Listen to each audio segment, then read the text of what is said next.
Ser podcast. Anda, que menudo susto me has dado. Temblando estoy todavía, ¿eh? Y con el dolor de cabeza que tengo. Trop de champagne, pardon pour la tête.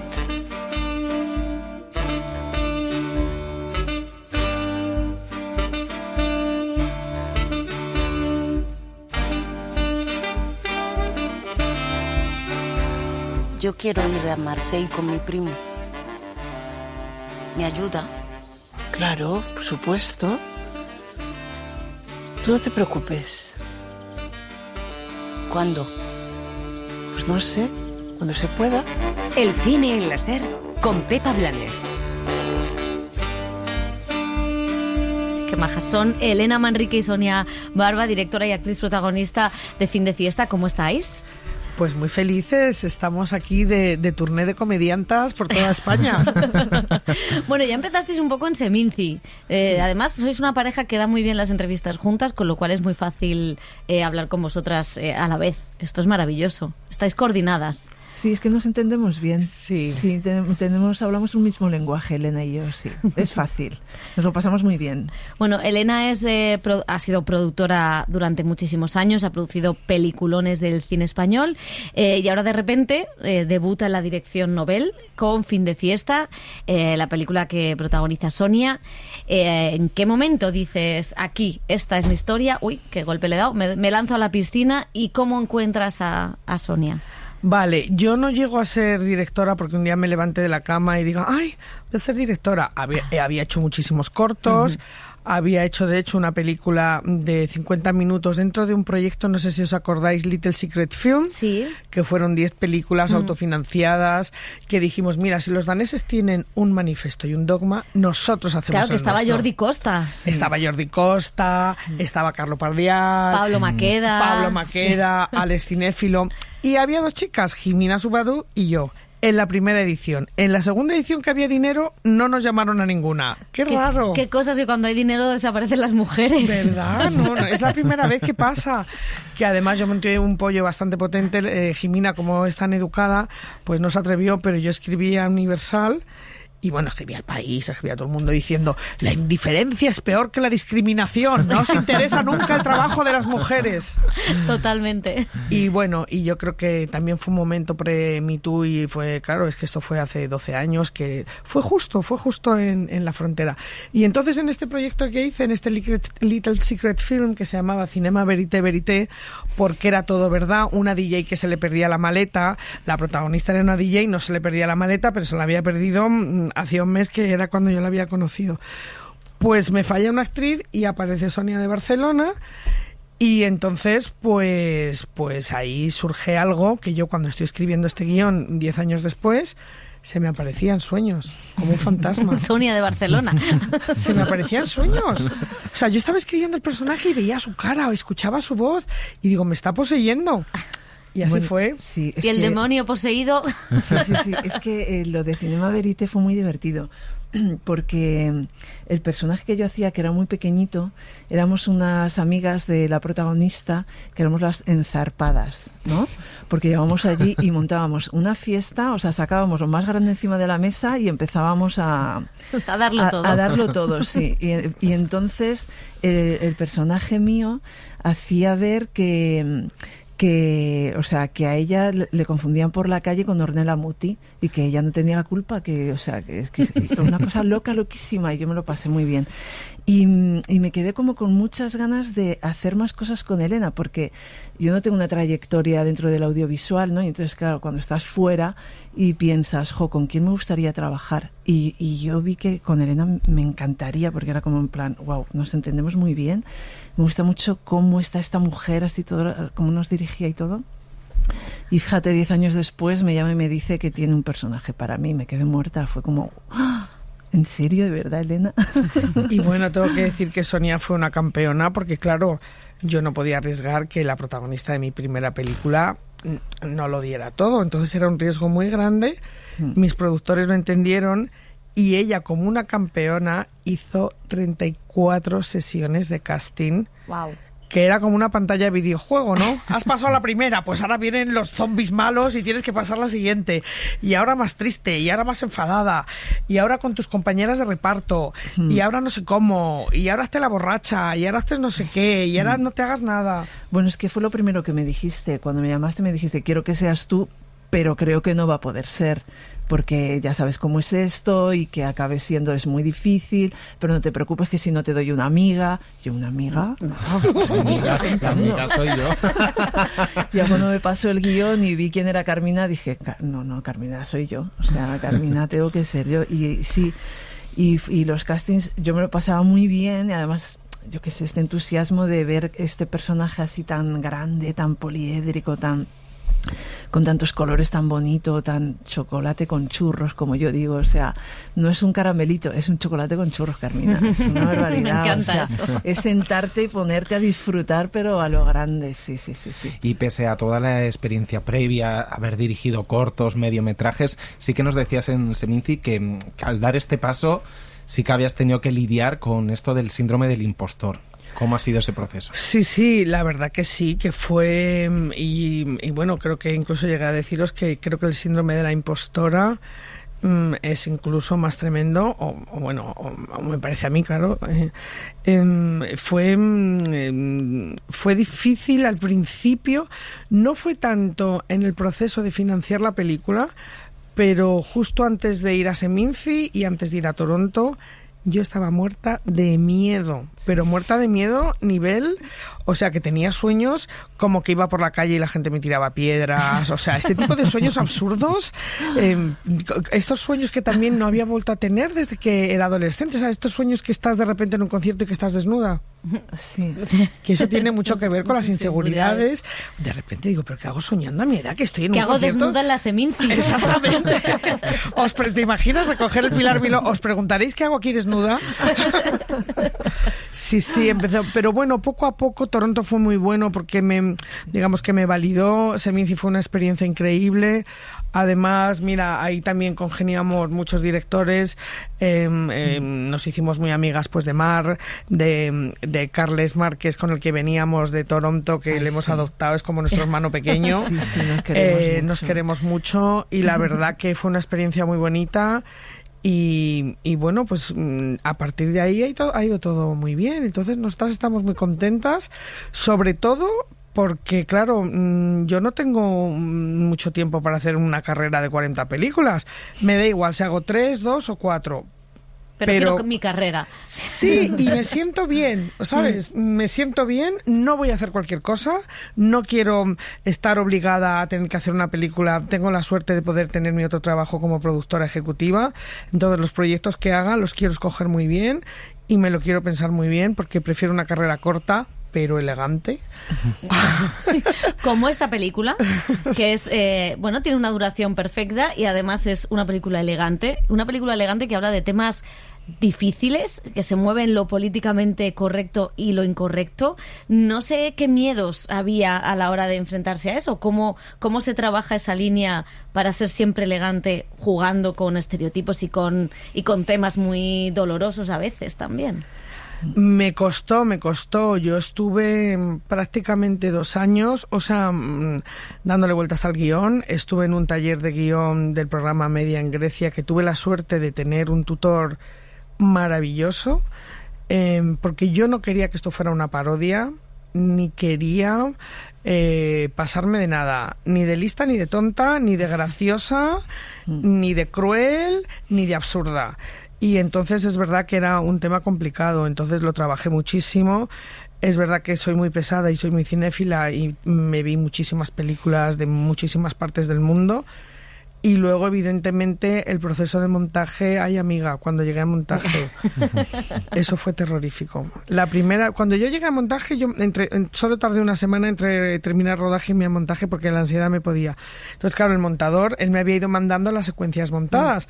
Claro que una secuencia puede funcionar per se, sin contexto, pero cuando lo pone todo junto, evidentemente, pues eran 2 horas y media que yo quería que la película estuviera máximo 100, tal. Pero cuando yo veo esas 2 horas y media, digo, ¿pero qué he hecho? ¿Pero esto qué es? Entonces ahí pasé 2 meses muy duros porque yo quería que tuviera lenguaje, quería que el ritmo era importante, el ritmo interno de los personajes, porque tenías por un lado la parte emocional de cómo el emigrante se va dando cuenta de que se ha metido en la boca del lobo, cómo al principio Carmina parece menos loca de lo que es, entonces el ritmo inicial es mucho más lento y luego la película va increciendo, ¿no? Entonces la desesperación del africano va a la par con el enloquecimiento de Carmina y con cómo vamos descubriendo a Lupe, porque a Lupe no la descubrimos al principio. Este tercer elemento se va introduciendo poco a poco. Entonces, hacer que todo eso funcionase, pues fue una cuestión de tiempo y de tener suerte, que como soy muy ahorradora, porque he sido productora antes que fraile, pues yo dije, no, yo quiero tener recursos para tener el tiempo de montaje que necesito, porque muchas veces se sufre mucho ahí. Y como decías, Fin de Fiesta, para los oyentes, habla de un migrante, ¿no?, que se cuela en un cortijo andaluz donde está súper Carmina allí con sus fiestas, sus borracheras, su vino, todo. Y bueno, se desarrolla esa relación, también cierta obsesión o fascinación, ¿no?, por la historia de este migrante. No sé si este humor que habéis utilizado, esa línea del humor, que es lo más complicado hacer, ese tipo de comedia, sátira, es un buen mecanismo para hablar de racismo, de clasismo también, que hay mucho en la película. El humor siempre es bueno para hablar de todo, porque yo creo que primero hace que no te tomes en serio a ti mismo. Y sobre todo, a mí me molesta mucho estos autores, me da igual que sea cine, me da igual literatura, me da igual poesía, me da igual ensayo, me da igual todo. O sea, todo el género. Me molesta mucho la gente que te habla desde arriba y desde una posición de lo intocable yo, porque soy tan listo, porque yo tengo mi visión, tal. El humor te permite, primero, tener una forma de empatía, segundo, reírte de ti mismo, y yo creo que ser capaz de acercar temas muy difíciles y temas muy complicados, hacerte tragar la pildorita. ¿Os acordáis de la canción de Mary Poppins? Trágate la pildorita con un poquito de azuquitar. Muy bien. Y de ser irreverente, ¿no? Porque también estamos un poco cansados de que todo sea tan correcto, tan estamos de acuerdo, tan drama. En cambio, con el humor entra la irreverencia y entra el darnos cuenta de que todos tenemos un poquito de Carmina, todos hemos tratado a la gente como ella trata a Lupe, etcétera, etcétera, ¿no? O sea que sí, ahora hemos creado un Instagram que se llama Carminismos, que es básicamente para que la gente detecte y neutralice a la Carmina que lleva dentro. O sea, eso está muy bien, es cuando, como la revuelta cuando pregunta que eres más racista o machista, pues esto es cómo de clasista eres. Esto, sí. en el nivel carminismo, está muy bien. Está muy bien. Y hay una cosa del humor que no sé si está también o creéis que está en Fin de Fiesta, que decías, yo no quería hacer una parodia, y hay algo en el humor y en cómo se trata a Carmina, que evidentemente tiene cosas terribles, pero también es una mujer que a veces da pena, ¿no? Por su soledad, por su tal, que también hay una cierta ternura en el uso del humor hacia ella. Sí,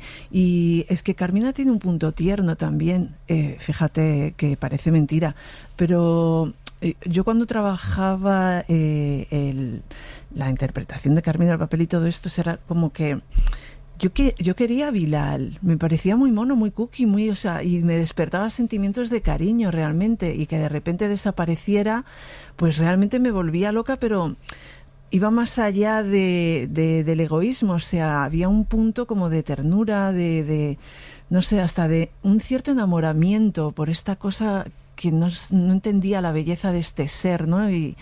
Y todo esto, y no sé si he contestado a tu pregunta. Sí. Sí.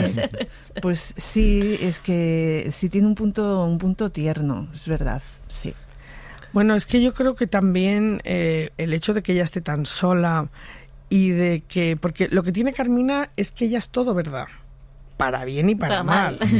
O sea, para bien y para mal. Y todos yo creo que tenemos una amiga o un amigo, porque hay Carminas y Carminos, o sea, sí, esto sí. Es muy extrapolable. No entiende de géneros. No entiende el carminismo no entiende de géneros, esto está más allá del género. Pues es verdad que su autenticidad y su soledad de alguna manera hacen que seas capaz, si no de justificar, sí de perdonar un poco ese egoísmo máximo, esa soberbia atroz, etcétera, etcétera, ¿no? Digamos que lo compensa un poco. Entonces, claro, es un personaje de tragicomedia, entonces por eso te produce cierta empatía, esa soledad y esa locura que tiene. Pero una cosa es que te produzca cierta empatía y otra cosa es que quieras aguantarla, claro, ese es otro tema. Eso ya. No, y luego está muy bien, como decías, se ven muy bien en la película las dinámicas de poder, ¿no? Los estratos que hay, cómo va bajando, ¿no? De Carmina, la empleada del hogar, el papel de Beatriz Arjona o el migrante. Eso no sé si es el gran melón de nuestro tiempo, de nuestra sociedad, más incluso que a lo mejor el racismo, sino las dinámicas de poder y la diferencia de clase. Yo no tengo nada en contra de los tuyos, pero en este país hay mucho paro. Y no está bien que vengáis a quitarnos el trabajo a los españoles. Nosotros no quitamos trabajo de nadie. Hacemos trabajo que nadie quiere por dinero de mierda. Vosotros muchos años explotar África, nada para africanos. Oye, que yo no he explotado a nadie, ¿eh? Tú no, pero ellos sí. Yo solo te quiero ayudar porque tú mucho trabajo. ¿Haz otra cosa? Sí. Sí. Totalmente. Es como, o sea, y además yo creo que una de las cosas que le pone muy nerviosa a Carmina y que nos pone muy nerviosos a todos y a todas es cuando tú sientes que pierdes la autoridad. Y da igual si tienes delante de qué color sea la persona, de qué clase sea. O sea, una vez que sientes que has perdido la autoridad, es como, ¡guau! Esto no lo voy a tolerar.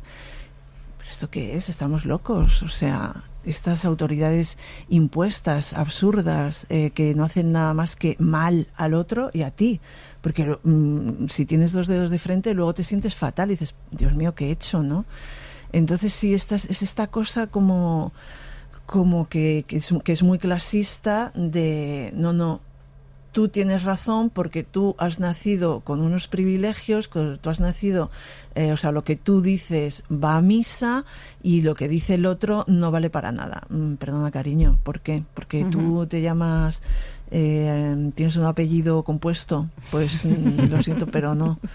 Y luego hay una cosa que sí que tiene el personaje, que en algún momento, o sea, ella no se identifica como alguien racista, que es una cosa que puede pasar en la gran parte de la progresía y de la sociedad, ¿no? Sí. Pero yo cómo voy a ser machista, yo cómo voy a ser racista, yo cómo voy a ser clasista, por favor, si votaba al PSOE. Soy roja del PSOE. Es una frase de la película, ¿eh? No, yo también soy un roja poco del roja. PSOE. Yo también soy un poco roja, bueno, del PSOE. Queríais que estuviera esa mirada también, ese espejo, ¿no? Que la película fuera un espejo también para todos los que nos creemos que estamos súper guays. Claro, porque fíjate que lo que hablábamos antes, esto tiene también mucho que ver con las dinámicas de poder. O sea, nacemos, yo creo que biológicamente nacemos con cierto egoísmo. Mío, cuando eres pequeño, mío, tonto, ¿no?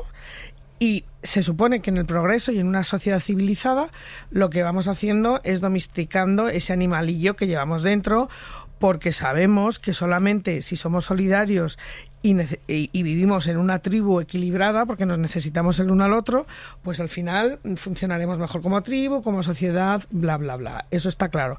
Claro, lo que pasa es que a veces el progreso se interrumpe y aparecen, pues ya sabes, opciones fascistas donde mío, tú malo, vienes de fuera, otro color, bla, bla, bla, ¿no? Entonces, claro, todo esto viene a cuento del humor y viene a cuento de cómo lo reflejamos, ¿no? O sea, creo que el espejo deformado de Valle Inclán y del Callejón del Gato es lo que intentamos hacer también con esta película, porque aquí todos, algunos más y otros menos, no está libre de la manipulación. Cuando a Vila le interesa, cuando a nuestro africano le interesa, también quiere manipular un poco, porque, a ver, lo que pasa que en el caso del africano es una cuestión de supervivencia. Claro, en el caso de Carmina es una cuestión de capricho. Claro, y entonces la justificación es muy diferente. Claro. Pero eso lo llevamos dentro, este animalito que somos, que no hemos terminado de domesticarnos, en vez de trabajar sobre nosotros y ver cómo podemos hacer para funcionar mejor como sociedad y para que todos seamos un poco más felices, pues no, aquí estamos con mi ombliguito. Sí, mira, una amiga afroamericana, joyera, divina que tengo, que fue mi coach de inglés cuando fuimos a Toronto, ella flipó con la película y entonces me contó que ella vivió en Líbano unos años y entonces, bueno, total, que conoció a una mujer que se trasladó a Barcelona con 2 niños y su marido súper ricos y entonces necesitaban a alguien que le ayudase con los niños y tal. Y ella dijo, venga, pues sí, porque se caían bien, eran como amigas de antes o una cosa así. Bueno, total, que pues comiendo con los niños, al día siguiente su amiga señora de la casa le dice, ay, tengo que comentarte una cosa, no te sientes mal, ¿qué onda? Pero es que ayer vi que utilizaste los platos y los cubiertos nuestros y si no te importa te voy a comprar uno solo para ti, ¿vale? Para que no... Y qué onda se quedó diciendo, hola, perdona. ¿Dónde me he metido? ¿En qué cortijo me he metido? Y le mandaba mensajes en plan, no puedo vivir sin ti, los niños te adoran, no sabemos qué hacer, no sabríamos qué hacer si no estás tú. Y Kionda le dijo, mira, o sea, adiós, no me llames más. Pero, o sea, que te tratan como muy bien por un lado, en plan, ay, es que de verdad te adoran los niños y tal. Y luego te dicen, no comas en el plato de mis hijos. O sea, perdón. En fin, que es muy fuerte las cosas que hay. Pues sí. que nos pasan día a día. Y también recuerdo, ahora que decías, ¿no? Cosas que alimentan el fascismo. Una es el poner a competir y el miedo entre la clase obrera, que también está en la película muy bien representado. Y sin hacer spoilers, bueno, sin intentar revertir de alguna manera, ¿no? Esta idea era importante, también desmontar eso, ¿no? De que la clase obrera no compite, esta idea de los españoles vienen a quitarnos el trabajo, pero cuando estadísticamente no es así. Creo que era algo que te importaba que estuviera bien plasmado en la película. Claro, porque date cuenta que si hablas de clases sociales, de privilegios de clase, para hablar de privilegios de clase tienes que hablar también de los que no son privilegiados, ¿no? Entonces me cansa mucho y además es totalmente incierto y totalmente demagógico, manipulador, etcétera, etcétera. Hacernos creer que la clase humilde, la clase trabajadora, el campesinado es racista, terrible, garrulo, egoísta. No. Es verdad que cuando te están bombardeando los medios, te están bombardeando las redes sociales, ya sabemos todos de dónde vienen, pues a veces cala un discurso entre las clases populares de el que viene de fuera viene a quitarme mi trabajo. Pero cuando las personas humildes conocen al emigrante y ya no es un número, ya no es el emigrante, es Bilal, tiene nombre, tiene cara, se demuestra que la solidaridad es increíble. O sea, a todos estos migrantes que muchas veces lo pasan mal en la fresa, en el tomate en Andalucía, al final quien les ayuda es la gente del pueblo. También es verdad que hay algunos que van a quemarles el chiringuito, pero la mayoría de la gente es buena y la mayoría de la gente es solidaria y entonces está calando un discurso de odio absurdo que me parece que hay que empezar a desmontar, porque los hijos de Lupe, nuestra asistenta, irán al colegio con los hijos de Bilal, nuestro migrante. Nunca van a ir al colegio con los hijos de Carmina y dentro de 2 generaciones serán amigos y ya no tendrán ese problema, ¿no? Además, mira, el capitalismo lo único bueno que tiene es que se regula solo. Porque si no hay trabajo, ¿por qué van a llegar a Almería a recoger tomates? Claro. ¿No? O sea, que es que encima esto que te están vendiendo de no, vienes a quitar. ¿A quitar qué? No he visto yo ninguna cola de ningún campesino queriendo ir a recoger la fresa o el tomate o no sé qué. O sea... ¿Y os gustaría que Trump viera la película?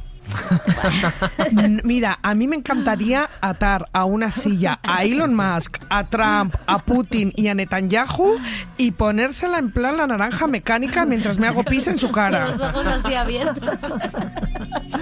Pues yo quiero acabar así la entrevista porque nunca nadie ha dicho una cosa tan maravillosa para cerrar el cine láser. Muchísimas gracias a las dos. Gracias a vosotros. Muchas gracias.